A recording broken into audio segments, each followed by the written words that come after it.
Students, my name is Shivam Dubey और आज हम कंप्लीट करेंगे अपने breathing and exchange of gases का आखिरी पोर्शन, लास्ट का पोर्शन। इससे पहले वाला जो पार्ट था, पार्ट 1, जिसमें हम लोगों ने हाफ पोर्शन कंप्लीट किया था इस चैप्टर का, उसमें हम लोगों ने क्या क्या पढ़ा था उसको एक बार समराइज कर लेते हैं कि हम लोगों ने टॉपिक्स कौन कौन से पढ़े थे। सबसे पहले हम लोगों ने ब्रीथिंग चैप्टर में ब्रीथिंग का डेफिनेशन देखा था। ठीक, रेस्पिरेशन क्या होता है, रेस्पिरेटरी ऑर्गन्स क्या क्या होते हैं, ह्यूमन रेस्पिरेटरी सिस्टम, ह्यूमन के रेस्पिरेटरी सिस्टम के पार्ट्स क्या क्या होते हैं, यानी parts of respiratory system of human.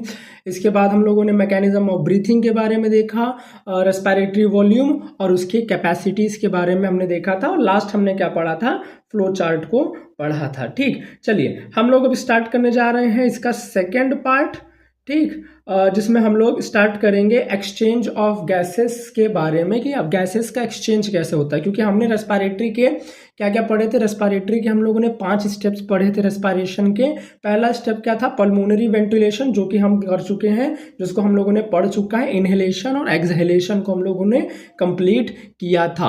अब बारी आती है गैसेस एक्सचेंज के बारे में, जिसको हम लोग स्टार्ट करने जा रहे हैं। अब ये याद रखिएगा कि गैसेस एक्सचेंज एक जगह नहीं होता है, यानी कि एक्सचेंज ऑफ गैसेस 2 जगह हो रहे होते हैं।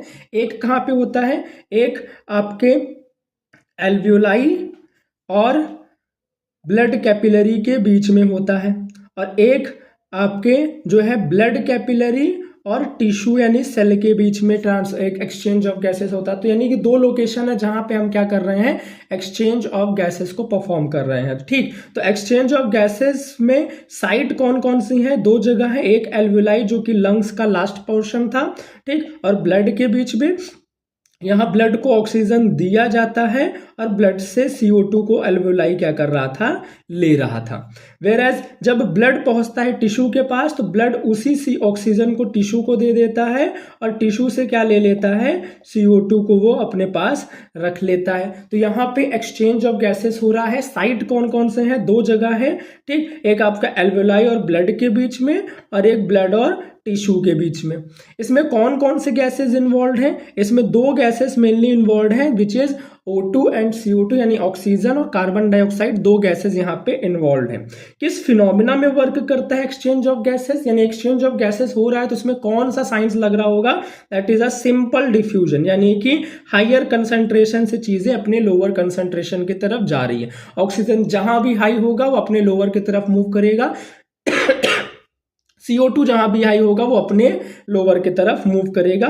यानी कि कंसंट्रेशन ग्रेडियंट के बेसिस में, या तो प्रेशर ग्रेडियंट, यानी जहां भी ऑक्सीजन का प्रेशर ज्यादा होगा तो वो अपने लोअर प्रेशर की तरफ मूव करने की कोशिश करेगा। तो यानी कि यहां पे हम किसकी बात कर रहे हैं, कंसंट्रेशन और प्रेशर ग्रेडियंट की। ठीक, और कंसंट्रेशन की अगर हम बात करें तो कंसंट्रेशन अगर बढ़ रहा है चीजों का, किसी भी चीज का कंसंट्रेशन बढ़ रहा है तो उसका पार्शियल प्रेशर उस गैस का भी बढ़ जाता है। What do you mean by partial pressure, इसको हम लोग अभी थोड़ा आगे चल के देखते हैं। ठीक, एक्सचेंज ऑफ गैसेस में कौन कौन सी चीजें, यानी कि एक जगह से दूसरी जगह जो गैस जा रही है, ट्रांसपोर्ट हो रही है, उसमें कौन कौन से फैक्टर्स उसके ट्रांसपोर्ट को इफेक्ट कर सकते हैं, यानी कि स्पीड को बढ़ा सकते हैं एक्सचेंज के, या तो घटा सकते हैं।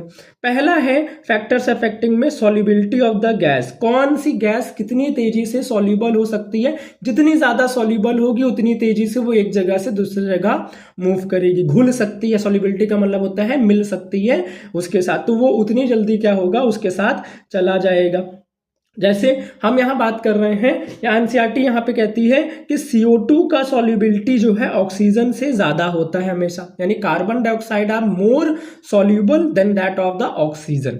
यानी कि CO2 की सॉल्युबिलिटी कितनी ज्यादा है, यहाँ नंबर भी लिखा है इसका, 20 से 25 गुना, यानी 20 to 25 टाइम्स ज्यादा है ऑक्सीजन से। पर फिर भी अब देखो, अगर CO2 का कंसंट्रेशन बहुत ज्यादा है तो बॉडी में तो सबसे ज्यादा CO2 होने चाहिए, पर ऐसा नहीं है, क्योंकि हमारे एटमॉस्फेयर में और जो है कंसंट्रेशन काफी कम होता है। सॉल्युबिलिटी तो भले ज्यादा है, यानी कि बहुत तेजी से सॉल्युबल हो सकते हैं, पर इनका कंसंट्रेशन बहुत कम होने के कारण ये हमारे बॉडी में ओवर पावर नहीं कर पाते हैं। ठीक, हालांकि एक चीज याद रखिएगा, इससे भी ज्यादा सॉल्युबल कौन होता है, यानी सबसे ज्यादा सॉल्युबल कार्बन मोनोऑक्साइड होता है, फिर कार्बन डाइऑक्साइड होता है, और लास्ट में आपका आता है ऑक्सीजन। यानी इसको दिमाग में रखिएगा। सबसे ज़्यादा सॉल्युबिलिटी कार्बन मोनोऑक्साइड की होती है, फिर CO2 की होती है, फिर ऑक्सीजन की होती है। बट यहाँ पर वही बात है कि इन सब का सबसे ज़्यादा कंसंट्रेशन ऑक्सीजन का होता है, इसलिए वो ओवर पावर कर जाता है। इसका उससे कम और इसका तो सबसे कम। ये जब वो आपके जो है कोल वगैरह जो है जब बर्न होते हैं तो उसके कारण ये निकलता है। तो सॉल्युबिलिटी ऑफ द गैस, जो जितना ज़्यादा सॉल्युबल होगा वो एक जगह से दूसरी जगह उतनी तेजी से मूव करेगा। दूसरा, थिकनेस ऑफ मेम्ब्रेन, यानी कि जिस मेम्ब्रेन के थ्रू यहाँ एक्सचेंज हो रहा है गैसेस का। जैसे मैं बात कर रहा हूँ एल्वेलाई और ब्लड के बीच की, अगर हम बात करें तो एल्वेलाई की एल्वियोलर मेम्ब्रेन होगी ये, ठीक, और ब्लड कैपिलरी की, ये कैपिलरी की जो मेम्ब्रेन है ये जो मेम्ब्रेन का ये मेम्ब्रेन है, इनकी जो थिकनेस है वो उसके सॉल्युबिलिटी यानी उसके एक्सचेंज ऑफ गैसेस पे जो है बहुत बड़ा प्रभाव डालती है। अगर जितना मोटा मेम्ब्रेन होगा, जितना थिक मेम्ब्रेन होगा, जितना थिक मेम्ब्रेन होगा उतना ज़्यादा जो है वो स्लो प्रोसेस होगा किसका, एक्सचेंज का, क्योंकि जितनी मोटी लेयर होगी उसके थ्रू क्रॉस होने में उतना ज़्यादा समय लगेगा। यानी कि डिफ्यूजन जो है वो क्या होता है, इनवर्सली प्रोपोर्शनल होता है थिकनेस के। अगर थिकनेस ज़्यादा होगी, थिक ज़्यादा होगा तो डिफ्यूजन क्या हो जाएगा, कम हो जाएगा। अगर थिक बहुत कम हुई यानी थिन है, ठीक, तो डिफ्यूजन क्या हो जाएगा, बढ़ जाएगा। इसको ऐसे समझिए कि घर में जब आप कपड़े वगैरह डालते हैं तो उसमें अगर आपने कोई मोटा कपड़ा डाला है, मान लीजिए गद्दे वगैरह आपने डाल दिया, तो उसको सूखने में बहुत समय लगता है। यानी कि एक तरीके से उसके थ्रू जो है वाटर जो है इवेपोरेट होकर बाहर निकलने में समय लगेगा। वैसे पतला सा कपड़ा डालिए वो तुरंत सूख जाएगा। यानी थिकनेस इंपॉर्टेंट रोल प्ले करती है किसमें, एक्सचेंज ऑफ गैसेस में। Third is the pressure of individual gas. एक गैस का इंडिविजुअल गैस का प्रेशर कितना है, क्योंकि हमें मालूम है कोई भी गैस जो है वो एयर का हिस्सा है और वो अपने हायर प्रेशर से लोअर प्रेशर की तरफ मूव करेगी। तो जिस गैस का जितना हाई प्रेशर होगा वो अपने लोअर प्रेशर की तरफ उतनी तेजी से मूव करेगी। तो यहाँ पे एक चीज याद रखिएगा, what do you mean by partial pressure. Partial pressure क्या होता है उसको देख लेते हैं पहले हम लोग अच्छे से। What do you mean by partial pressure, ऐसा समझिएगा कि यहाँ पे मैंने बोला कि एक मिक्सचर ऑफ गैस है। यहाँ पे मैंने बोल दिया कि एक मिक्सचर ऑफ गैस है, ठीक, मिक्सचर ऑफ गैस मैंने बोला, और यहाँ पे मैंने बोला कि 4 गैसेस हैं, ठीक, और चारों गैसेस मिला के 100 जो है mmHg का प्रेशर लगा रही हैं, ठीक, कितने का लगा रही हैं, ठीक, 100 mmHg का प्रेशर लगा रही हैं, 100 का जो है प्रेशर लगा रही हैं। इसको ध्यान से रखिएगा। रुक जाइए 1 मिनट, आपको दिखा देता हूँ। किधर गया। देखिए प्रेशर को यहाँ पे जो है नापने की यूनिट क्या है, mmHg, ठीक, यहाँ देखिए mmHg आपको देखने मिल रही है, ठीक। तो यहाँ पे 4 गैसेस हैं, मिक्सचर ऑफ गैसेस में टोटल मैंने बोला 4 गैसेस हैं और वो 100 mmHg का प्रेशर लगा रही हैं। जिसमें से 4 गैसेस हैं, मैंने बोला कि एक A है, एक B है, एक C है और एक क्या है, D है। A वाले ने प्रेशर लगाया है कितना, 40, ठीक, उसमें से 40 लगा रहा है। बी वाला लगा रहा है 30, सी वाला लगा रहा है 20 एंड डी वाला लगा रहा है 10। टोटल मिला के 100 mmHg हो गया। तो ये बताइए इसमें से इंडिविजुअल यानी इन चारों गैसेस मिला के 100 mmHg लगा रहे हैं, पर एक इंडिविजुअल गैस कितना प्रेशर लगा रहा है, that is called as partial pressure. यानी मिक्सचर ऑफ गैसेस में ढेर सारे गैसेस हैं, उसमें एक इंडिविजुअल गैस खुद का कितना प्रेशर लगा रहा है, खुद से कितना लगा रहा है, that is called as partial pressure. उसको क्या कहा जाता है, पार्शियल प्रेशर। यहाँ पे 4 गैसेस हैं तो किसका पार्शियल प्रेशर सबसे ज्यादा है, ये 40 वाले का सबसे ज्यादा, और सबसे कम किसका है, डी वाले का गैस का है। तो पार्शियल प्रेशर समझ में आया। एक मिक्सचर ऑफ गैसेस में एक इंडिविजुअल गैस कितना प्रेशर लगाता है, that is called as partial pressure. जिसका प्रेशर जितना ज्यादा होगा वो उतनी तेजी से एक जगह से दूसरी जगह मूव करेगा। हाइयर पार्शियल प्रेशर से चीजें लोअर पार्शियल प्रेशर की तरफ मूव करती हैं, इसको याद रखना। हाइयर पार्शियल प्रेशर से चीजें हमेशा लोअर पार्शियल प्रेशर की तरफ मूव करेगी, ये दिमाग में आप रखिएगा। चलिए अब बारी आती है मेम्ब्रेन की थिकनेस और मेम्ब्रेन के टाइप, यानी कि यहाँ पे जो एल्वियोलाई और ब्लड कैपिलरी के बीच में गैसेस एक्सचेंज हो रहा है वो कौन सी मेम्ब्रेन के थ्रू हो रहा है उसके बारे में थोड़ा डिटेल में पढ़ लेते हैं। यहाँ पे देखिए ध्यान से, यहाँ पे एल्वियोलाई बना हुआ है, दिस इज योर एल्वियोलाई और this is the blood capillary. ये जो आपको देखने मिल रहा है ये ब्लड की कैपिलरी है, ठीक। यहाँ पे एल्वेलाई की अगर हम बात करें तो एल्वेलाई कौन से मेम्ब्रेन के थ्रू बना हुआ है? इसकी मेम्ब्रेन का नाम क्या है? Squamous epithelial tissue. याद रखिएगा, स्क्वायमस का मतलब होता है कि ये कैसे सेल्स हैं? फ्लैट है। क्या है? फ्लैट सेल्स हैं, ठीक। इनका जो शेप होता है वो कैसा होता है? फ्लैट सेल शेप है, ठीक। एपिथेलियल टिश्यू है, ठीक। एपिथेलियल, स्क्वायमस एपिथेलियल, वो भी क्या होती है? Simple squamous epithelium. एक चीज याद रखिएगा, यहाँ पे मैं बोल सकता हूँ ये कैसी मेम्ब्रेन है? सिंपल स्क्वायमस एपिथेलियम, यानी कि सिंगल लेयर्ड है। क्या है?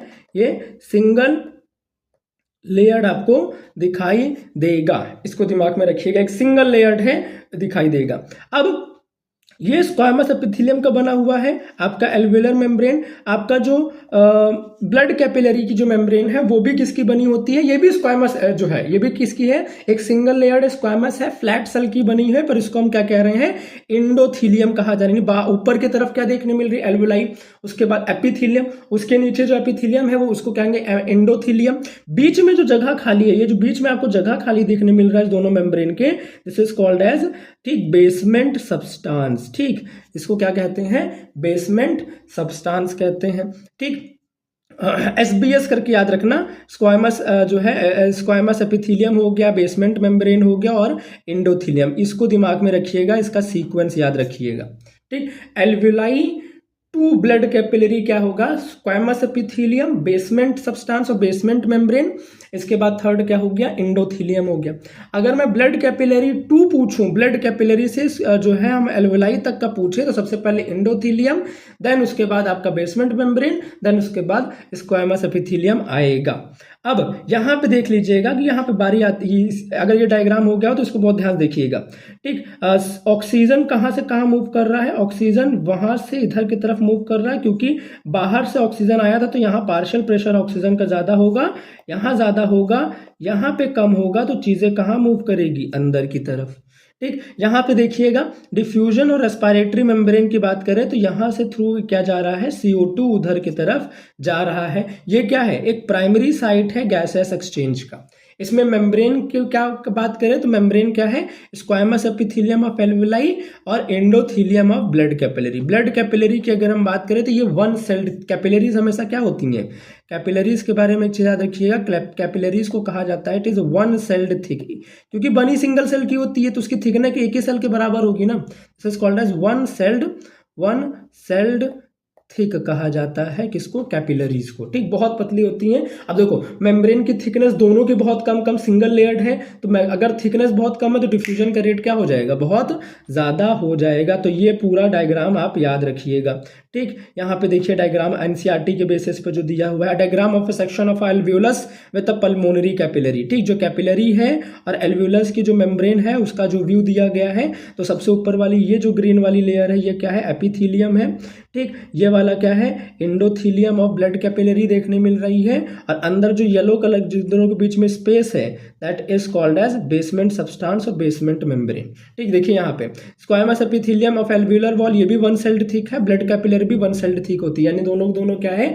सिंगल सेल थिक है, एक ही सेल की बनी है, सिंपल स्क्वायमस एपिथेलियम है कौन? आपका एल्वेओलर मेम्ब्रेन, ठीक। अब यहाँ पे देखिएगा पार्शियल प्रेशर MMHg में दिया गया है दोनों का, ऑक्सीजन और CO2 का, और वो बॉडी के डिफरेंट पार्ट्स में कैसे पहुंच रहा है? प्रेशर ग्रेडियंट के थ्रू, ठीक। कंसंट्रेशन ग्रेडियंट के थ्रू भी और प्रेशर ग्रेडियंट के थ्रू। यहाँ पे हम लोग प्रेशर के ग्रेडियंट के थ्रू समझेंगे कि कहाँ पर प्रेशर जाता है, अपने हायर प्रेशर से लोअर प्रेशर की तरफ जाएगा। एटमॉस्फेयर में ऑक्सीजन का कंसंट्रेशन बहुत ज्यादा होता है एज यू नो, ठीक। एटमॉस्फेयर दो गैसेस के हम लोगों ने लिया है, रेस्पिरेटरी गैसेस में एक ऑक्सीजन का देख रहे हैं और एक हम किसको देख रहे हैं? CO2, दोनों को देख रहे हैं, ठीक। एटमॉस्फेरिक एयर की अगर हम बात करें, एटमॉस्फेयर में ऑक्सीजन का कंसंट्रेशन कितना होता है? 21%, ठीक। CO2 का कंसंट्रेशन कितना होता है? 0.03% के आसपास आपको देखने मिलेगा CO2 का कंसंट्रेशन। तो एटमॉस्फेरिक एयर में अगर वो ज़्यादा है, ऑक्सीजन ज़्यादा है, तो इसका प्रेशर भी क्या होगा? ज़्यादा। सॉल्युबिलिटी गई अभी, अब सॉल्युबिलिटी की बात अभी मत करिए, यहाँ पे सिर्फ और सिर्फ प्रेशर की बात कर रहे हैं और कंसंट्रेशन की बात कर रहे हैं। कंसंट्रेशन अगर ज़्यादा है तो प्रेशर भी ज़्यादा होगा, ये मैंने लिखा हुआ है यहाँ पे देख लीजिए। कंसंट्रेशन ज़्यादा होगा तो उस गैस का, उस मिक्सचर ऑफ गैसेस में पार्शियल प्रेशर भी क्या होगा, ज़्यादा होगा। ज़्यादा लोग हैं तो वो लोग ज़्यादा तेज़ी से प्रेशर लगा पाएंगे। ऑक्सीजन ज़्यादा है तो पार्शियल प्रेशर भी ज़्यादा हो जाएगा। कितना है 159 mmHg। बाहर अगर 159 mmHg है तो अंदर की तरफ क्या होगा, अंदर की तरफ क्या है, कम है, 104 mmHg सिर्फ देखने मिल रहा है। तो अपने हायर पार्शियल प्रेशर से किधर की तरफ मूव करेगा, लोअर पार्शियल प्रेशर। इसलिए ऑक्सीजन कहाँ आता है, एल्वेलाई के अंदर आ जाता है, शरीर के अंदर एल्वेलाई। एल्वेलर सैक में जैसे ही 104 तक आपका जो है वो ये पहुंचेगा, जैसे पहुंचेगा ऑक्सीजन, ठीक। अब हमें मालूम है कि उधर से क्या लेके आया है आपका ब्लड कैपिलरी, CO2 लेके आया। CO2 अगर लेके आया तो ऑक्सीजन वहां पे कम है, एल्वेलाई में ऑक्सीजन ज़्यादा है। तो डीऑक्सीजनेटेड ब्लड में CO2 के ज़्यादा होने के कारण ऑक्सीजन कम होती है, तो इसका पार्शियल प्रेशर कितना है, 40 है। यहाँ पे एल्वेलाई में की अगर हम बात करें तो वहाँ पे पार्शियल प्रेशर 104, यानी ऑक्सीजन एल्वेलाई में ज़्यादा है, ब्लड कैपिलरी में कम है। तो कहाँ मूव करेगी, अपने हायर पार्शियल प्रेशर से लोअर पार्शियल प्रेशर की तरफ मूव करेगा। जैसे ही डीऑक्सीजनेटेड ब्लड में ऑक्सीजन मिलने लगा तो वो धीरे धीरे किस में हो जाएगा, ऑक्सीजन ज़्यादा होने लगेगी तो डीऑक्सीजनेटेड से किस में कन्वर्ट हो जाएगा, ऑक्सीजनेटेड में। और यहाँ पे इसका पार्शियल प्रेशर खुद ब खुद क्या हो जाएगा, बढ़ जाएगा। यानी कि डीऑक्सीजनेटेड, यहाँ पे इसलिए मैंने एरो से बनाया है, डीऑक्सीजनेटेड किस में कन्वर्ट हो रहा है, ऑक्सीजनेटेड में कन्वर्ट हो रहा। यहाँ इसका पार्शियल प्रेशर कितना हो गया, बढ़ गया, 95 हो गया। अब ब्लड को जो है एल्वेलाई लंग्स से ब्लड कैपिलरी क्या करेगी, लेके जाएगी, जाते जाते जाते जाते कहाँ पहुंचेगी, टिश्यू के पास। टिश्यू के पास ऑक्सीजन की कमी है क्योंकि उसने ऑक्सीजन का पहले इस्तेमाल कर लिया है, किसमें, सेलुलर रेस्पिरेशन में, तो उसका पार्शियल प्रेशर यहाँ कम है। ऑक्सीजनेटेड ब्लड में 95 है तो हाइयर से कहाँ चली जाएगी, टिश्यू के अंदर पहुंच जाएगी, ठीक। इसके अंदर जो है ऑक्सीजन का अगर हम यूज़ कर रहे हैं तो देखो टिश्यू में ऑक्सीजन कम है क्योंकि उसका इस्तेमाल करके हम क्या कर रहे हैं, सेलुलर रेस्पिरेशन, तो CO2 बढ़ता चला जाएगा। देखो पार्शियल प्रेशर CO2 का बहुत ज़्यादा है सेल के अंदर। अगर सेल के अंदर पार्शियल प्रेशर CO2 का बहुत ज़्यादा है तो यहाँ पे अगर तो यहाँ बाहर की तरफ क्या होगा, बाहर की तरफ जो है ज़्यादा, अंदर तरफ ज़्यादा है, बाहर की तरफ क्या है, कम है, क्योंकि बाहर की तरफ क्या है, ऑक्सीजनेटेड ब्लड, ऑक्सीजनेटेड ब्लड में ऑक्सीजन ज़्यादा होता है, CO2 कम होता है। तो ये क्या होगा, हाइयर से अपने सेल से कहाँ जाएगा, टिश्यू से कहाँ जाएगा, ब्लड की कैपिलरी में। जैसे ही जो है ब्लड की कैपिलरी में डीऑक्सीजनेटेड ब्लड आने लगा तो वो देखो ध्यान समझना, जैसे ही टिश्यू से CO2 आने लगा ऑक्सीजनेटेड ब्लड में तो वो ऑक्सीजनेटेड की जगह उसको क्या कर देगा, डीऑक्सीजनेटेड कर देगा। जैसे डीऑक्सीजनेटेड करेगा तो CO2 बढ़ता चला जा रहा है क्योंकि वो इधर आ रहा है, ठीक। तो 40 से पार्शियल प्रेशर किस में हो जाएगा, 45। अब डीऑक्सीजनेटेड ब्लड को लेके आया जाएगा कहाँ पे, एल्वेलाई के पास। एल्वेलाई के पास बाहर से ऑक्सीजन आया था तो CO2 तो बाहर से तो आ नहीं रहा है, वहाँ तो ऑक्सीजन का CO2 का कंसंट्रेशन कम ही है तो वो इधर से इधर चला जाएगा। और नेचर में तो कुछ ज़्यादा ही कम है CO2, तो यहाँ हाइयर, यहाँ पे लोअर, तो ये किधर चला जाएगा, बाहर की तरफ मूव कर जाएगा। ये याद रखिएगा, 159, 104, 40, 95, 40, इधर वाला तो ऐसे याद रखना, 45, 40, 45, 40, 0.3% जो भी है। चलिए यहाँ पे देखिए दोनों के ट्रांसपोर्ट को मैंने यहाँ पे लिख दिया है अच्छे से। जैसे पार्शियल प्रेशर ऑक्सीजन का कितना है, 159 है, अंदर की तरफ कम है तो ऑक्सीजन कहाँ आ गया, अंदर की तरफ आ गया। यहाँ पे ऑक्सीजन आ गया है, यहाँ पे अभी क्या है, अभी यहाँ पे क्या था, डीऑक्सीजनेटेड ब्लड था, ऑक्सीजन आया नहीं था, तो 40 पार्शियल प्रेशर है तो अपने 104 ज़्यादा है, 40 कम है, तो ऑक्सीजन कहाँ आएगा, अंदर की तरफ आएगा। डीऑक्सीजनेटेड ब्लड ब्लू कलर से मैंने बताया क्योंकि यहाँ पे CO2 काफ़ी ज़्यादा था। अब जैसे जैसे ऑक्सीजन आने लगा तो ये किस में कन्वर्ट हो जाएगा, ऑक्सीजनेटेड में। तो 40 से पार्शियल प्रेशर बढ़ के कितना हो जाएगा, 95। 95 के बाद जब ये आया टिश्यू के पास यहाँ पे ज़्यादा है, यहाँ पे टिश्यू के पास कम है, तो उसके थ्रू कहाँ चला जाएगा, आपके सेल के अंदर पहुँच जाएगा। सेम ऐसे यहाँ पर भी है, सेलुलर रेस्पिरेशन के दौरान 45 यानी कि CO2 कंसंट्रेशन सेल में बढ़ रहा है, बाहर ऑक्सीजनेटेड ब्लड था तो जिस CO2 का लेवल कम ही था, इधर से कहाँ गया, अंदर की यहाँ की तरफ गया। इसको जो है ऑक्सीजनेटेड ब्लड को किस में कन्वर्ट कर दिया, इसने डीऑक्सीजनेटेड में कन्वर्ट कर दिया। और जब ये एल्वेलाई के पास पहुँचेगा तो यहाँ पे कंसंट्रेशन ज़्यादा है, पार्शियल प्रेशर ज़्यादा है, यहाँ कम है, तो ब्लड कैपिलरी से कहाँ चला जाएगा, एल्वेलाई में, और एल्वेलाई से कहाँ चला जाएगा, बॉडी के बाहर, क्योंकि यहाँ पर भी हाइयर पार्शियल प्रेशर से लोअर पार्शियल प्रेशर की तरफ चीज़ें मूव करेगी, ठीक। चलिए ये एनसीईआरटी का डायग्राम है, इसको एक बार ध्यान से देख लीजिएगा। इंस्पायर्ड एयर इस सबको एक साथ मिला दिया गया है, पर एल्वियोलस जो है वो उसके थ्रू यहाँ पे बताया गया कि हार्ट में ट्रांसपोर्ट अगर हो रहा है तो उसको पंप कौन करेगा, हार्ट करेगा। तो यहाँ पे पूरा हार्ट के बारे में बोला गया है कि ऑक्सीजनेटेड ब्लड जब आता है तो वो पल्मोनरी वेन के थ्रू आता है, इसको सिस्टमिक आर्टरी पूरी बॉडी में पंप कर देती है। ठीक, तो ये पूरे डायग्राम को एक बार आप देख लीजिएगा। CO2 में जैसे देखिए टिश्यू के पास पहुंचा तो ऑक्सीजन को दे दिया, पर CO2 को इधर से पास कर दिया गया, तो ऑक्सीजनेटेड ब्लड किस में कन्वर्ट हो गया, डीऑक्सीजनेटेड में। डीऑक्सीजनेटेड ब्लड को जो है लंग्स तक पहुंचाना तो सबसे पहले हार्ट में जाएगा, किसके थ्रू, सिस्टमिक वेन के थ्रू।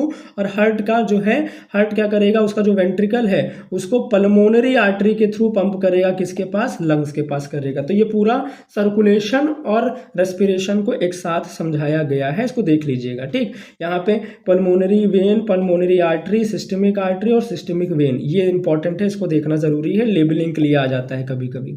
चलिए, ट्रांसपोर्ट ऑफ गैसेस की अगर हम बात करें तो गैसेस ट्रांसपोर्ट में कौन कौन मदद कर रहे हैं। ठीक, कौन कौन सी चीजें ट्रांसपोर्ट हो रही है और कौन मदद कर रहा है और कैसे ट्रांसपोर्ट हो रहे हैं। सबसे पहले दो गैसेस होते हैं ट्रांसपोर्ट, ये तो हमें मालूम है। ठीक, एक ऑक्सीजन होता है और एक कौन होता है, कार्बन डाइऑक्साइड।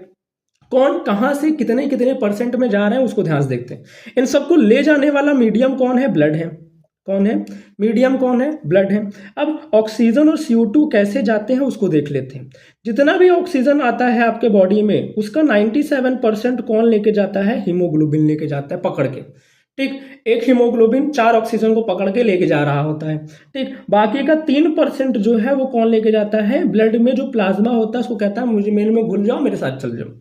ठीक, तो यहाँ पे 97% हीमोग्लोबिन लेके जाता है और 3% प्लाज्मा लेके जाता है। ऑक्सीजन जब हीमोग्लोबिन के साथ मिलता है यहाँ पे 97% जो लेके जा रहा है तो वो क्या बना लेता है, ऑक्सी हीमोग्लोबिन, यानी ऑक्सीजन और हीमोग्लोबिन मिलके ऑक्सी हीमोग्लोबिन बना के लेके चलते हैं। तो ऑक्सीजन का 97% आरबीसी का हीमोग्लोबिन लेके चलता है और 3% प्लाज्मा लेके चलता है। CO2 की अगर हम बात करें तो CO2 को 20 to 25% हीमोग्लोबिन बोलेगा कि मैं एज इट इज CO2 को जो है मैं लेके चलूंगा, हीमोग्लोबिन लेके चलता है। ठीक, बाइकार्बोनेट भी जो है 70% बाइकार्बोनेट के फॉर्म में चलते हैं, यानी कि CO2 को डायरेक्ट ना ले जाके हम लोग उसको H2CO3 के फॉर्म में कन्वर्ट कर देते हैं।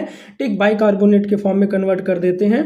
और बाकी का 7% कौन लेके चलता है, प्लाज्मा। यानी कि अगर कभी आपसे क्वेश्चन पूछा जाए कि ब्लड प्लाज्मा में किसका कंसंट्रेशन ज़्यादा होगा, ऑक्सीजन का कि CO2 का, ब्लड के प्लाज्मा में, तो आपको क्या लिखना है, CO2 का कंसंट्रेशन ज़्यादा है क्योंकि प्लाज्मा में 7% CO2 है, वेयर एज ऑक्सीजन कम है। इसको दिमाग में रखिएगा। ठीक, अगर अब आरबीसी में पूछा जाए, हीमोग्लोबिन में पूछा जाए किसका कंसंट्रेशन ज़्यादा है तो ऑक्सीजन का ज़्यादा है।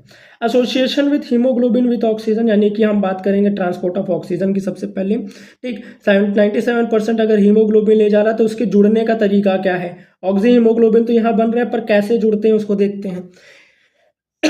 एक हीमोग्लोबिन की अगर हम बात करें तो एक हीमोग्लोबिन की अगर हम बात करें तो हीमोग्लोबिन में 2 हिस्से होते हैं। एक हीम ग्रुप होता है जिसमें आयरन होता है, Fe2+ के फॉर्म में होते हैं। ठीक, सेंट्रल एटम आपको देखने मिलता है, सेंट्रल एलिमेंट आपको देखने मिलता है आयरन। और आयरन जो है एक इंपॉर्टेंट कंपोनेंट होता है हीमोग्लोबिन को बनाने के लिए। ठीक, जब हीमोग्लोबिन की डिफिशियंसी होती है तो डॉक्टर रिकमेंड करता है आयरन रिच फूड को, वेजिटेबल्स बोलेगा, पत्ते वाली सब्जी खाने के लिए बोलेगा। ठीक, अनार वगैरह बोलेगा। ठीक, स्पिनच मेनली पालक बोलेगा क्योंकि उसमें आयरन का कंटेंट ज़्यादा होता है। जितना ज़्यादा आयरन बॉडी में जाएगा उतना ज़्यादा आपका हीमोग्लोबिन बढ़ने में मदद होगा, क्योंकि हीमोग्लोबिन का एक सेंट्रल एलिमेंट क्या है, आयरन है। इसके बाद इसके पास प्रोटीन की चेन भी होती है, ग्लोबिन की चेन होती है, जिसमें 2 होती है अल्फा, 2 होती है बीटा। यहाँ वाली एक अल्फा, ये वाली एक अल्फा, ये वाली बीटा और ये वाली बीटा, और बीच में क्या होता है, हीम ग्रुप होता है। ठीक, हीम ग्रुप बीच में होता है। ठीक, तो हीमोग्लोबिन के बारे में हम लोगों ने यहाँ पे देख लिया। चारों जो चेन होते हैं, 2 अल्फा 2 बीटा, ये सब क्या करते हैं, एक एक ऑक्सीजन को पकड़ के ले सकते हैं। यानी कि एक हीमोग्लोबिन कितने ऑक्सीजन मॉलिक्यूल को लेके जा सकता है, 4 ऑक्सीजन मॉलिक्यूल को। और एक ऑक्सीजन मॉलिक्यूल में कितने एटम होते हैं, 2 एटम होते हैं, बेसिक से केमिस्ट्री है। तो 4 मॉलिक्यूल में कितने एटम हो गए, 8 एटम हो गए। कभी क्वेश्चन आपसे आ जाए कि एक हीमोग्लोबिन में कितने ऑक्सीजन के एटम होते हैं तो 4 मत लिख के आइएगा, 8 लिख के आइएगा। ठीक। अब एक चीज दिमाग में रखिएगा कि एक साथ चारों के चारों नहीं जुड़ जाते हैं। हीमोग्लोबिन के पास चारों आर्म खाली है, हीमोग्लोबिन के पास चारों आर्म खाली है, तो सबसे पहला जो है ऑक्सीजन जुड़ने में सबसे ज़्यादा समय लगता है। यानी कि सबसे ज़्यादा, यानी कि जब तक कंसंट्रेशन एक प्रॉपर लेवल में ऑक्सीजन का नहीं बढ़ेगा, पहला ऑक्सीजन नहीं जुड़ेगा। जैसे ही पहला ऑक्सीजन जुड़ता है तो दूसरे तीसरे चौथे जुड़ने में और ज़्यादा समय, मतलब और ज़्यादा कम समय लगता है। सबसे पहला वाला जुड़ने में सबसे ज़्यादा समय, जितना ज़्यादा समय लगता है उसको हम लोग बोलते हैं सैचुरेशन की बात कर रहे हैं, कितना टाइम लग रहा है सैचुरेट होने में। ठीक, अगर पहला ऑक्सीजन जुड़ रहा है तो यानी कि देखो, अगर मैं बोल रहा हूँ कि अभी पूरी तरीके से जुड़ा नहीं है, ऐसे समझते हैं। मैंने बोला कि एक हीमोग्लोबिन मॉलिक्यूल है, उसमें 4 हिस्से आपको देखने मिल रहे हैं। ठीक, 4 हिस्से दिख रहे हैं। इसमें सबसे पहला ऑक्सीजन अगर आके जुड़ रहा है तो यानी कि कितनी जगह भर गई, कितनी जगह खाली है। अभी 25% जगह भरी, यानी कि हीमोग्लोबिन 25% जगह घेर चुका है। हीमोग्लोबिन का 25% एरिया कवर हो चुका है, that is called saturation. Percentage में देखो तो कितना, 25% जगह, उसको सैचुरेशन का मतलब होता है जगह इसकी कवर हो चुकी है। तो एक ऑक्सीजन जब जुड़ता है तो 25, दूसरा जब जुड़ जाता है तो अभी 50%, 50% एरिया खाली है, हीमोग्लोबिन 50% सैचुरेट हो चुका है। ठीक, तीसरा ऑक्सीजन जब आके जुड़ता है तो 75% जो है सैचुरेट हो चुका है, और अगर चौथा ऑक्सीजन जुड़ गया है तो कितना परसेंटेज सैचुरेट हो गया है, कंप्लीटली। अब किसी को बाइंड नहीं कर सकता है, तो 100% इसकी जगह कवर हो चुकी है। इसको दिमाग में रखिएगा। तो यहाँ पे लिखा है हीमोग्लोबिन जब एक ऑक्सीजन के साथ जुड़ता है तो 25% सैचुरेशन होता है। हीमोग्लोबिन दूसरे ऑक्सीजन के साथ जुड़ेगा तो 50% saturation. Haemoglobin third oxygen molecule के साथ जुड़ेगा तो 75% सैचुरेशन। और हीमोग्लोबिन चौथे ऑक्सीजन के साथ जब जुड़ जाएगा तो 100% सैचुरेट हो जाएगा। ये चीज़ दिमाग में रखिएगा। और पहला वाला सैचुरेशन होने में समय सबसे ज़्यादा लगता है। यहाँ पे डायग्राम देख लीजिए। देखिए, ऑक्सीजन डिसोसिएशन कर्व में ही आपको मैं इसका डायग्राम के थ्रू समझा देता हूँ कैसे सैचुरेट हो रहा है। देखिए, सबसे पहला अगर हम बात करें तो ये मैं बोल रहा हूँ 25% सैचुरेशन, 20% सैचुरेट है या नहीं, 25% ये है, 25% सैचुरेशन। 25% सैचुरेशन के लिए सबसे ज़्यादा ऑक्सीजन की कंसंट्रेशन की ज़रूरत पड़ रही है। एक लेवल पे, जब एक लेवल पे पार्शियल प्रेशर ऑक्सीजन का पहुंचेगा तभी पहला ऑक्सीजन जाके जुड़ेगा। यानी पार्शियल प्रेशर अगर कम है ऑक्सीजन का तो ऑक्सीजन हीमोग्लोबिन के साथ नहीं जुड़ेगा। प्रॉपर कंसंट्रेशन ऑक्सीजन का पहुंचना चाहिए किसके पास, हीमोग्लोबिन के पास, वरना हीमोग्लोबिन कहता है कि पहले ढंग से कंसंट्रेशन बना के लाओ तभी पहला जोड़ेंगे, तो उसके लिए सबसे ज़्यादा समय लगता है। तो देखिए कितना समय लग रहा है, इतना 20 के आसपास पहला सैचुरेशन। ठीक, अगर मैं बोलूँ 50 के पास पहला सैचुरेशन की बात करूँ तो सपोज मैंने बोला 50, देखिए 50 के लिए देखिए समय कम हो गया। ठीक, 50 के बाद अगर मैं बोलूँ मैं 75 की अगर मैं बात करूँ तो 75 के लिए क्या हो गया, ये बोल रहा हूँ 75, तो और कम समय लग रहा है। ठीक, 100 के लिए अगर हम बात करें तो 100 के लिए क्या हो रहा है, बहुत ज़्यादा कम समय आपको समय लगता हुआ दिखाई देगा। ठीक, यानी सैचुरेशन की अगर हम बात करें तो सैचुरेशन में बहुत ज़्यादा जो है कम समय लगता है, यानी कम, सबसे पहला समय इसमें लगता है। 100% जैसे ही सैचुरेट हो जाएगा, जैसे ही 100% क्या हो गया, हीमोग्लोबिन सैचुरेट हो गया, अब कोई नहीं जुड़ सकता है, तो ज़्यादा से ज़्यादा ऑक्सीजन मॉलिक्यूल को हम जोड़ ही नहीं सकते। इसका मतलब ये है, इतना मतलब ये है, इसको दिमाग में रखिए, इसको दिमाग में रखिएगा। राइट साइड अगर मूव कर रहा है तो धीरे धीरे क्या हो रहा है, अब हम इसको जो है, इसका जगह अगर पूरी तरीके से भर गई है तो अब हम, अगर हमें नया जोड़ना है तो उसको हमें तोड़ना ही पड़ेगा, तो ऑक्सीजन को हमें क्या करना पड़ेगा, डिसोसिएट करना पड़ेगा। तो अगर इस कर्व में हम राइट साइड जाएंगे, इसको बहुत ध्यान से देखिएगा, जैसे जैसे हम इधर की तरफ जा रहे हैं, पार्शियल प्रेशर ऑफ ऑक्सीजन को हम बढ़ा रहे हैं तो जगह कम होती चली जा रही है, ऑक्सीजन के मॉलिक्यूल कम होते जा रहे हैं, तो वो जुड़ना बंद कर देंगे। अगर वो जुड़ना बंद कर देंगे तो आगे चल के मुझे ऑक्सीजन, ज़्यादा ऑक्सीजन को जोड़ना है तो आगे चल के मुझे तो उसको तोड़ना ही पड़ेगा। तो जैसे जैसे हम राइट साइड जाएंगे, ऑक्सीजन के, हीमोग्लोबिन के मॉलिक्यूल कम हो रहे हैं तो ऑक्सीजन का हमें डिसोसिएशन करना पड़ेगा। इधर साइड जा रहे हैं तो इधर तरफ जो है जुड़ना चालू हो रहा है, देखिए इधर तरफ क्या हो रहा है, जुड़ना चालू हो रहा है, जुड़ रहा है। जितना लेफ्ट साइड जाएंगे एसोसिएशन होगा, जितना राइट साइड जाएंगे हम डिसोसिएशन देखने मिलेगा। कौन कौन से फैक्टर्स रिस्पॉन्सिबल होते हैं एसोसिएशन और डिसोसिएशन के लिए, ये दिमाग में रखिएगा। Factors favourable for oxygen binding with haemoglobin, सबसे पहले पार्शियल प्रेशर ऑफ ऑक्सीजन ज़्यादा होना चाहिए। देखिए पार्शियल प्रेशर ऑफ ऑक्सीजन जैसे जैसे ज़्यादा हो रहा है वैसे वैसे हीमोग्लोबिन जुड़ रहा है। ठीक, CO2 का कंसंट्रेशन कम होना चाहिए, सिर्फ ऑक्सीजन ज़्यादा होना चाहिए, बाकी सब चीज़ कम। और कार्बन डाइऑक्साइड भी कम होना चाहिए, हाइड्रोजन आयन कंसंट्रेशन भी बहुत ज़्यादा कम होना चाहिए, टेम्परेचर भी लो होना चाहिए। नहीं, लो टेम्परेचर में हाइड्रोजन, यानी कि अगर हाइड्रोजन आयन कम है तो पीएच क्या होना चाहिए ब्लड का, बेसिक पीएच में ही ऑक्सीजन क्या होती है, बाइंड करेगी। हाइड्रोजन आयन कंसंट्रेशन ब्लड में कम है तो H+ अगर कम है तो आपको क्या देखने मिलेगा, ठीक, आपका जो पीएच होगा ब्लड का वो क्या होगा, बेसिक होगा पीएच, ठीक, 7 के ऊपर होगा, ठीक। तो तब जाके जब ऑक्सीजन ज़्यादा हो और बाकी सब चीज़ें कम हो तभी ये मूव जो है बाइंड करेगा और ऑक्सी हीमोग्लोबिन को बनाएगा। सेम एज अगर मुझे इसको तोड़ना है तो जस्ट अपोजिट कर दो, ऑक्सीजन कम कर दो। देखिए अब ऑक्सीजन कम जुड़ रहा है, जैसे जैसे ऑक्सीजन सब बाइंड हो गया तब जुड़ ही नहीं रहा है, CO2 बढ़ जाएगा तो ये क्या हो जाएगा, जैसे जैसे राइट साइड शिफ्ट करेंगे तो डिसोसिएशन होना चालू हो जाएगा, ठीक। पार्शियल प्रेशर ऑफ CO2 बढ़ जाता है, हाइड्रोजन आयन कंसंट्रेशन और टेम्परेचर, यानी कि हाइड्रोजन आयन कंसंट्रेशन अगर बढ़ रहा है तो पीएच क्या हो जाएगा, लो हो जाएगा, एसिडिक पीएच हो जाएगा। और एक चीज दिमाग में रखिएगा, और तब इस समय क्या होगा, HbO2 जो ऑक्सी हीमोग्लोबिन है वो डिसोसिएट होकर हीमोग्लोबिन और ऑक्सीजन को बना लेगा, दिस इज कॉल्ड डिसोसिएशन। ये जो कर्व बनता है, ऑक्सीजन डिसोसिएशन कर्व बनता है, स्टार्टिंग से यहाँ तक सिग्मोइडल कर्व आपको देखने मिलता है। ये आपका क्वेश्चन आ सकता है कि ऑक्सीजन डिसोसिएशन कर्व क्या होता है, सिग्मोइडल कर्व होता है। और 100 ml ऑफ ऑक्सीजनेटेड ब्लड, अगर यानी कि हमने क्या किया कि एक्सचेंज ऑफ गैसेस कर दिया, यानी कि एल्वेलाई से ब्लड में डाल दिया, ठीक, वो ब्लड जब जाती है किसके पास, टिश्यू के पास, तो हर 100 ml ब्लड कितना टिश्यू को देती है ऑक्सीजन, सिर्फ कितना देती है, 5 ml के पास। यानी कि ब्लड 100 ml ब्लड अगर पहुंच रहा है टिश्यू के पास, उसमें से क्या होता है, 5 ml ऑक्सीजन किसको दिया जाता है, टिश्यू को दिया जाता है। इसको दिमाग में रखिएगा। नेक्स्ट अब बारी आती है ऑक्सीजन, हम लोगों ने जो है एसोसिएशन डिसोसिएशन देख लिया। अब हम लोग बात करते हैं CO2 का एसोसिएशन और डिसोसिएशन कैसे होता है।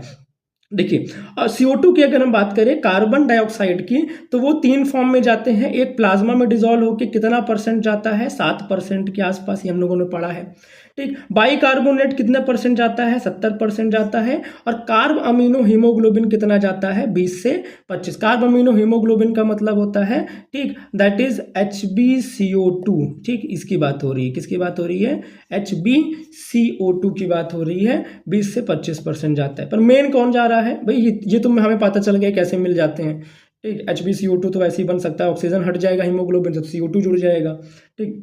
जैसे ही डिसोसिएशन हुआ ऑक्सीजन का, HbO2 जो है डिसोसिएट हुआ Hp+O2 में, तो Hb खाली हो गया तो इसके साथ कौन जुड़ जाएगा, HbCO2 जुड़ के HbCO2 बना लेगा, ठीक। इसको दिमाग में रखिएगा।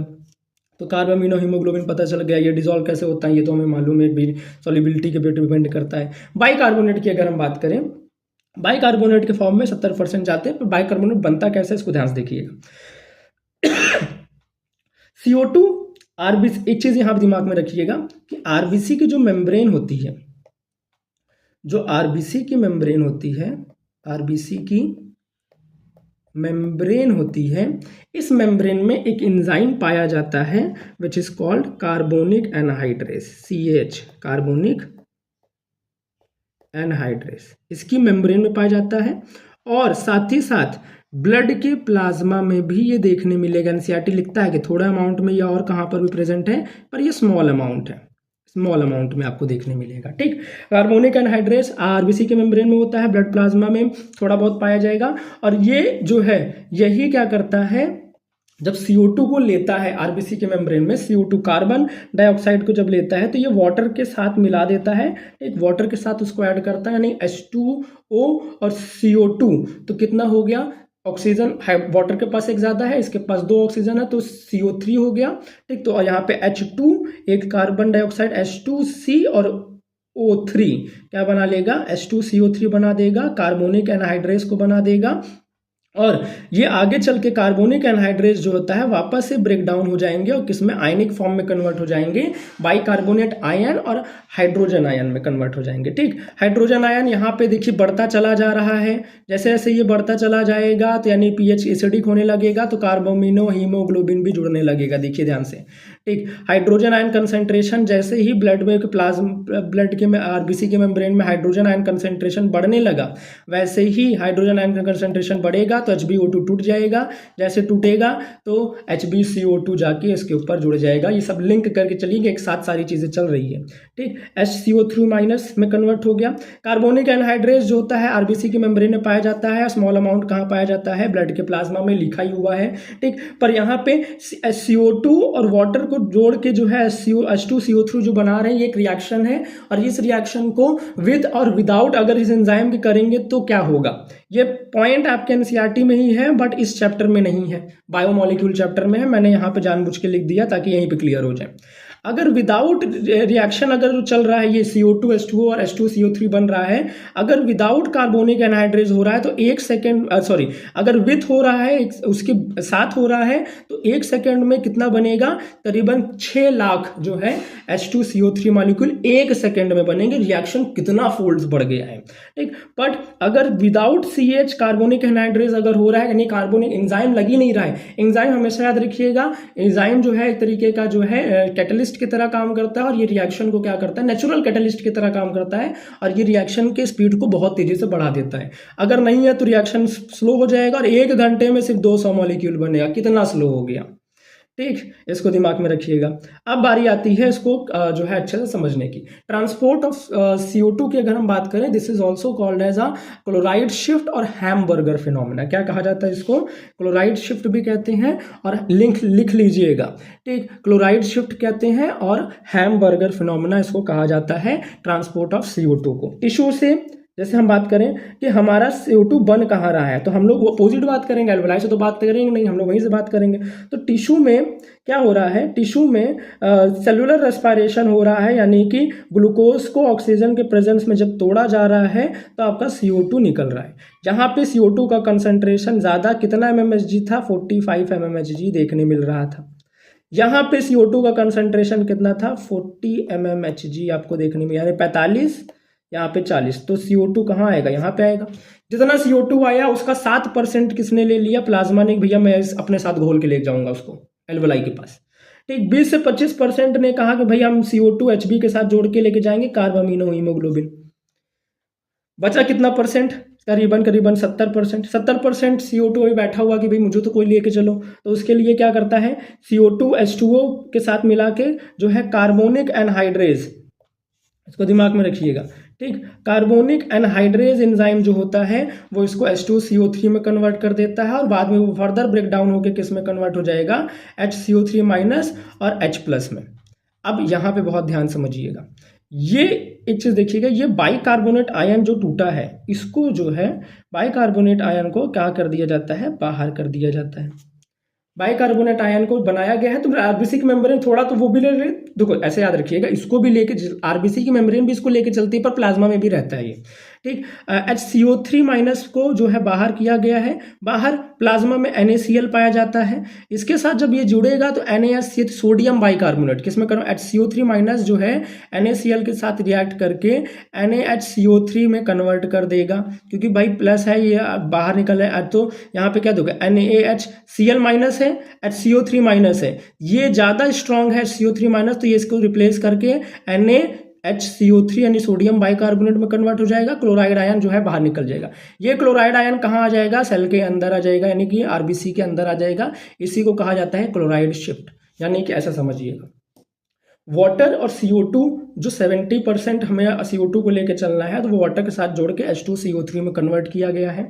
उसको further break down CH enzyme ही करता है, कार्बोनिक एनहाइड्रेज, और उसको तोड़ देता है HCO3 माइनस और H प्लस। H2 है तो HCO3 माइनस और एक H प्लस आयन में।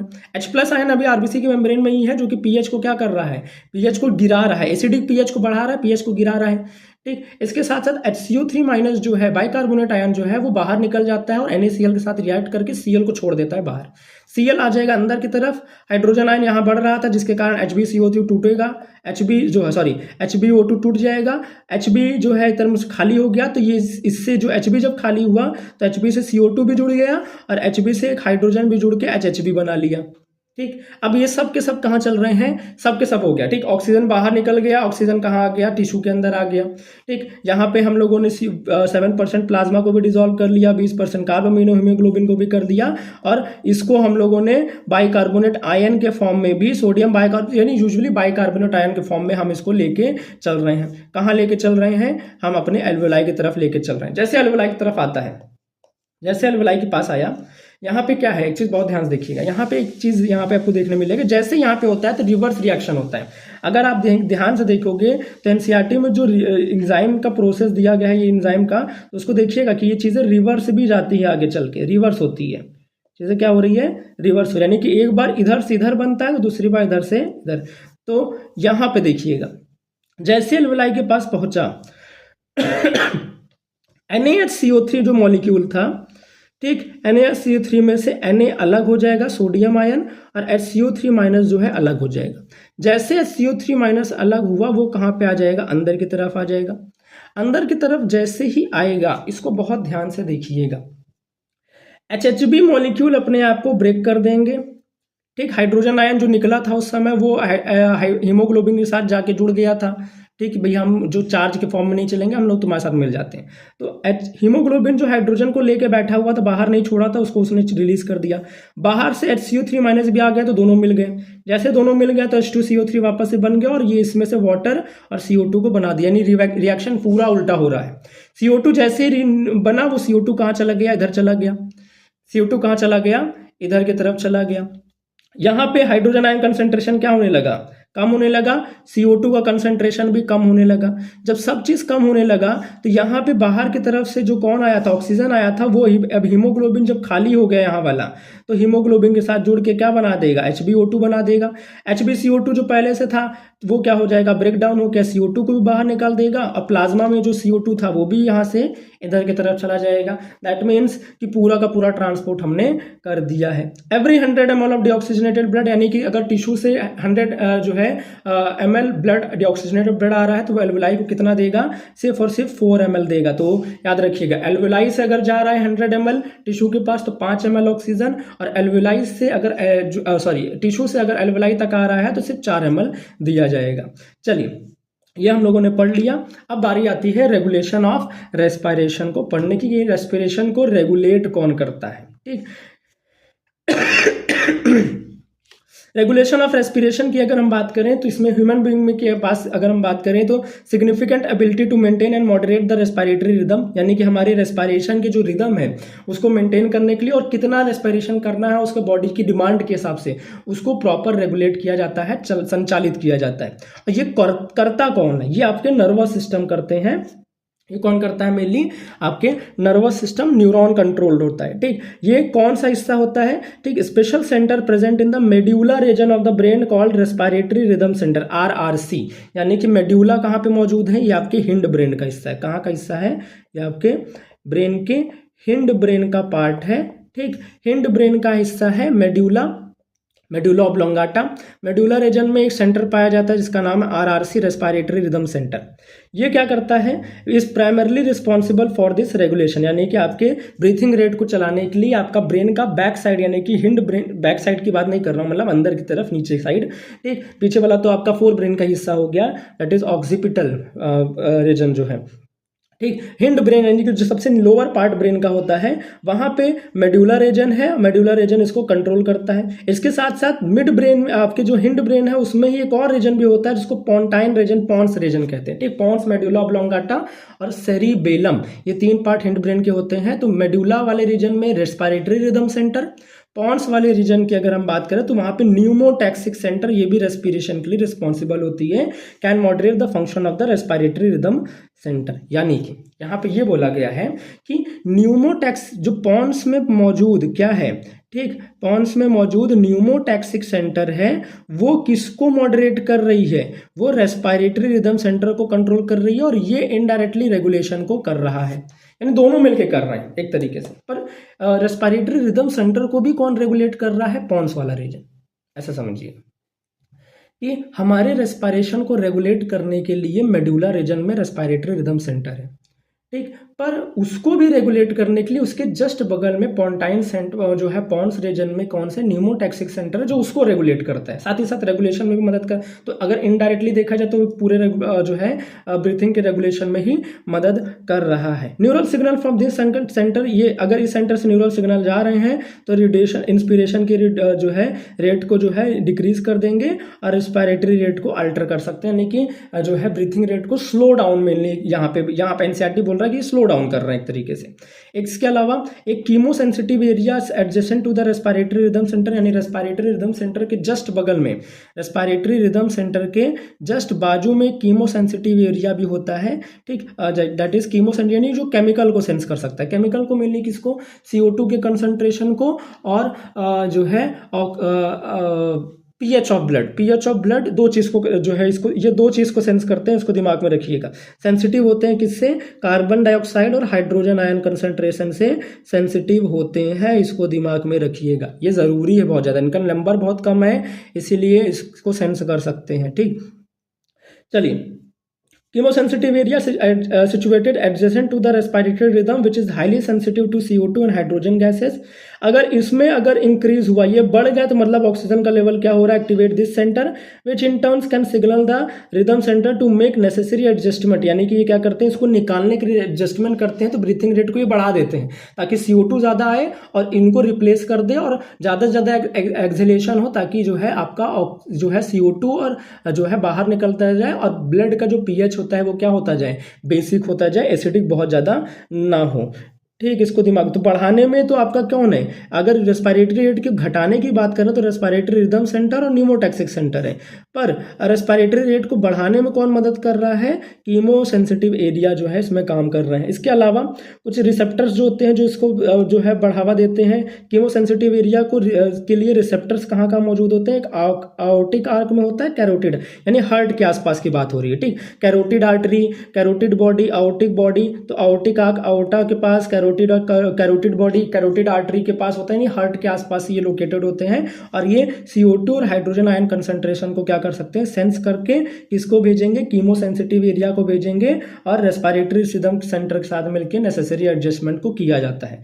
यहाँ पे एक लाइन का मतलब आपको मुझे बताना है, ठीक, इसको मैं बताऊंगा। The role of oxygen in the regulation of the respiratory rhythm is quite insignificant, बहुत इंपॉर्टेंट लाइन है, ये ध्यान रखिएगा। इसका मतलब आपको मुझे बताना है, ठीक, इसको मैं बाद में आपको बताऊंगा, ये आपके लिए होमवर्क होगा। ठीक, the role of oxygen in the regulation of respiratory rhythm is quite insignificant.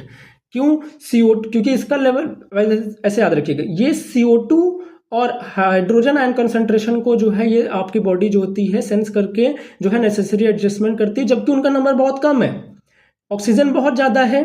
ठीक, उसके वो क्यों नहीं रेगुलेट कर रहा है जबकि उसका नंबर बहुत ज़्यादा है, तो ये आपके लिए क्वेश्चन है। चलिए, बारी आती है रेस्पिरेटरी डिसऑर्डर की, रेस्पिरेटरी सिस्टम से रिलेटेड इस रेस्पिरेटरी डिसऑर्डर की। ठीक, रेस्पिरेटरी रेट और बाकी सबको मेजर करने के लिए एक इंस्ट्रूमेंट का इस्तेमाल किया जाता है कि आपके ब्रीथिंग रेट और आपकी कैपेसिटीज़ वगैरह को नापने के लिए स्पायरोमीटर का इस्तेमाल किया जाता है। किसका, स्पायरोमीटर का, और उसमें से जो ग्राफ निकल के आता है रिपोर्ट, उसको स्पायरोग्राम कहते हैं। क्या कहते हैं, स्पायरोग्राम कहते हैं। ये दिमाग में रखिएगा, काम की चीज़ है। स्पायरोमीटर जो होता है वो इंस्ट्रूमेंट जिससे मेजर करते हैं, ठीक, और उसमें से जो ग्राफ निकल के आता है उसको स्पायरोग्राम कहा जाता है। चलिए, रेस्पिरेटरी डिसऑर्डर की बात करें, सबसे पहले एस्मा की बात करें। एस्मा में क्या होता है, ब्रीथिंग लेने में, ब्रीथ करने में यानी सांस लेने में डिफिकल्टी होती है, आप जो है बहुत तेजी से सांस लेना पड़ जाता है। डिफिकल्टी यानी कि प्रेशर से सांस लेना पड़ता है, पर बॉडी में, लंग्स में ज़्यादा सांस जाती नहीं है। ठीक, ज़्यादा इनहेलेशन गैसेस जा नहीं रही है, वॉल्यूम ऑफ एयर जा नहीं रहा है, डिफिकल्टी इन ब्रीथिंग है।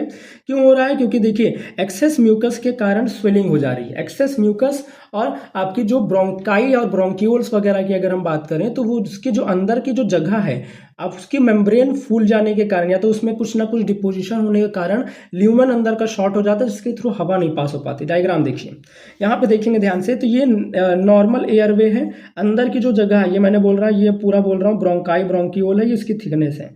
और अंदर जो भी जगह खाली है उसको ल्यूमेन कहा जा रहा है। जैसे क्या हो रहा है कि अब यहाँ पे आप ध्यान से देखोगे तो एस्मेटिक एयरवे है, ठीक, और धीरे धीरे जो है और भी ज़्यादा ये क्या होता जा रहा है, स्क्वीज होता जा रहा है, ल्यूमेन शॉर्ट होता जा रहा है। पहले तो का थोड़ा हुआ, फिर एकदम से ल्यूमेन कम हो गया। ये ल्यूमेन देखो, ये कितना बड़ा ल्यूमेन था, अंदर जगह कितनी ज़्यादा थी जिसके थ्रू एयर आराम से आ सकता था। यहाँ जगह इतनी कम हो गई है। क्यों कम हो गई है? क्योंकि यहाँ पे चीज़ें क्या हो रही हैं, डिपॉजिट हो रही हैं। या तो आपकी ब्रोंकाई क्या हो जा रही है, अपनी वॉल को जो है, अपनी जो थिकनेस है तो उसको बढ़ाती चली जा रही है, डिपोजिशन के कारण कुछ भी हो सकता है, या तो स्क्वीज अपने आप ही हो जा रही है, ठीक, या तो दब जा रही है जिसके कारण ल्यूमेन शॉर्ट हो जा रहा है, एयर पास नहीं हो पा रहा है। और जब एयर पास हो रहा है तो कैसी साउंड आ रही है, व्हीजिंग यानी विसल की तरह साउंड आ रही है, दैट इज कॉल्ड एजमा, ठीक। तो ये क्या हो रहा है, यहाँ पे आपके जो है ब्रोंकाई जो है, ब्रोंकियोल्स हैं, ब्रोंकाई और ब्रोंकियोल्स जो आपको देखने मिलेंगे, हाँ मैं लिख दे रहा हूँ, ठीक। ब्रोंकाई और ब्रोंकियोल्स की अगर हम बात करें, ब्रोंकाई और ब्रोंकियोल्स की अगर हम बात कर रहे हैं तो ये क्या हो रहे हैं, ठीक, कॉन्स्ट्रिक्ट हो जा रहे हैं, कॉन्स्ट्रिक्ट, सॉरी,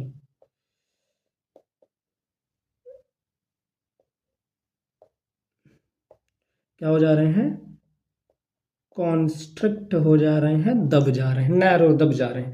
इसके लिए अस्थमा में जो है जिस ड्रग का इस्तेमाल किया जाता है उस ड्रग का नाम क्या कहलाते हैं, उसको ब्रोंको डायलेटर ड्रग कहा जाता है, ठीक। ब्रोंको डायलेटर ड्रग, यानी कि ब्रोंकाई को क्या कर रहा है, कॉन्स्ट्रिक्ट दब गया था तो डायलेट यानी कि उसको वापस से उसके डायमीटर को बढ़ा देगा, डायलेट कर देगा, बढ़ा देगा, ताकि वापस से एयर का पैसेज हो जाए। ये दिमाग में रखिएगा। चलिए, एजमा के बाद एम्फाइसमा आ गया। एम्फाइसमा क्या होता है, स्मोकिंग के कारण होता है, मेनली एम्फाइसमा स्मोकिंग के कारण होता है। और ये जितने एल्वेलाई में जो डिफ्यूजिंग सरफेस एरिया, ये जो सरफेस एरिया है, ये मेम्ब्रेन है, इसकी डिफ्यूजिंग सरफेस एरिया को क्या करता है, डिस्ट्रॉय कर देता है, जिसके कारण ऑक्सीजन ज़्यादा कहाँ नहीं जाएगा, ब्लड में नहीं जाएगा, तो ऑक्सीजन की कमी हो जाती है बॉडी में। और साथ ही साथ जो है स्मोक, और आपका लंग्स में जो होता है वो टार, एक तरीके से देखा जाए तो काफ़ी ब्लैकिश होने लगता है। तो abnormal distension in the alveoli, इसमें जलन हो जाती है, किसकी, एल्वेलर एयर की इन्फ्लेमेशन होगा, जिसके कारण वो डिफ्यूजिंग सरफेस एरिया डिक्रीज हो जाएगा। सरफेस एरिया क्या हो जाएगा, डिफ्यूज करने वाला डिक्रीज हो जाएगा। और यहाँ पे देखिएगा तो ये आपका लंग्स ऐसा दिखाई देता है एम्फाइसेमा में, ठीक। ये नॉर्मल लंग है और ये एम्फाइसेमेटिक लंग है। उसको अगर जूम करके देखोगे तो देखिए कितने ब्लैक ब्लैक स्पॉट्स, ये सब क्या है, टार है, क्या है, टार जमा हो गया है, इसको क्या कहा जाता है, टार कहते हैं, ठीक। काफ़ी ज़्यादा लंग्स जो होता है इसलिए पूरा का पूरा खराब हो जाता है। ये स्मोकिंग, एक्सेसिव स्मोकिंग के कारण हो रहा होता है। ऑक्यूपेशनल रेस्पिरेटरी डिसऑर्डर की बात करें तो इसमें जो है ऑक्यूपेशन जहाँ पे लोग काम करते हैं वहाँ पे अगर कुछ डस्ट, कुछ जो है फाइबर्स वगैरह अगर आपके लंग्स में जा रहे हैं, तो यानी काम करने के कारण, आपके ऑक्यूपेशन के कारण अगर कोई डिसऑर्डर हो रहा है, that is called occupational respiratory disorder. इसमें जैसे सिलिका इंडस्ट्री में काम करो तो कोई ऐसी इंडस्ट्री में काम करो जहाँ सिलिका काफ़ी ज़्यादा निकलता है, तो सिलिका डस्ट के कारण सिलिकोसिस हो सकता है, ठीक। एस्बेस्टस जो रहते हैं उसके फाइबर्स आ सकते हैं, एस्बेस्टोसिस हो सकता है। तो ये फाइबर्स वगैरह आपकी बॉडी में क्या होते हैं, जमा होते हैं, जिसको फिब्रोसिस कहते हैं। क्या कहते हैं, फिब्रोसिस कहा जाता है, ठीक। जैसे हम बात करें कॉटन डस्ट, ठीक, यहाँ पे मैं लिख ही दे रहा हूँ। अगर हम बात करें तो कॉटन डस्ट की अगर हम बात करें, कॉटन डस्ट अगर जा रहा है, ठीक, ये दिमाग में रखिएगा। कॉटन डस्ट के कारण जो है इसको हम कहा जाता है ब्लैक लंग डिसऑर्डर, इसको ब्लैक लंग डिसऑर्डर कहते हैं, ठीक। सिलिका हो गया, आयरन के जो है अगर कुछ जा सकते हैं तो सिडरोसिस, सिलिका जा रहा है तो सिलिकोसिस, दोनों साथ में जा रहा है तो सिलिकोसिडरोसिस, न्यूमोकोनियोसिस। ये कॉटन डस्ट अगर जाता है तो उसको क्या कहा जाता है, न्यूमोकोनियोसिस कहा जाता है, इसको दिमाग में रखिएगा। इसके अलावा कुछ और भी अगर हम बात करें तो हमारे पास जो है कुछ इन्फेक्शंस की अगर हम बात करें, जैसे वायरल डिसऑर्डर के थ्रू हमारे लंग्स इफेक्ट हो सकते हैं। जैसे अगर इन्फ्लेमेशन हो रहा है नेजल वाले उसमें, दैट इज कॉल्ड राइनाइटिस, ठीक। अगर आपके नेजल पैसेज में हो रहा है, नेजल पैसेज में अगर इन्फ्लेमेशन या फिर इन्फेक्शन हो गया है, that is called as rhinitis, ठीक। नेजल चैम्बर में अगर हो गया, नेजल चैम्बर में अगर हो गया तो उसको क्या कहते हैं, साइनोसाइटिस कहते हैं, साइनोसाइटिस, ठीक। अगर ब्रोंकाई में अगर इन्फ्लेमेशन हो रहा है, उसमें अगर इन्फेक्शन हो गया तो that is called as bronchitis. Larynx में हो गया तो लैरिंजाइटिस, ठीक। फैनिक्स में हो गया तो फेरिंजाइटिस। तो ये सब आप अपने दिमाग में रखिएगा, ठीक। तो इतने सारे डिसऑर्डर्स हमारे हो गए हैं। ठीक। ये पैथोलॉजी है अस्थमा का, यहाँ पे हम लोगों ने एम्फाइसेमा के बारे में देख लिया। चलिए, ये चैप्टर होता है अब जाके ख़त्म। इस चैप्टर में जो भी इंपॉर्टेंट चीज़ें थी सारी चीज़ों को हम लोगों ने डिस्कस कर लिया है। अब जो हम लोग नेक्स्ट चैप्टर पढ़ने वाले हैं which is blood fluid and circulation. चलिए तब पढ़ते रहिए। All the best.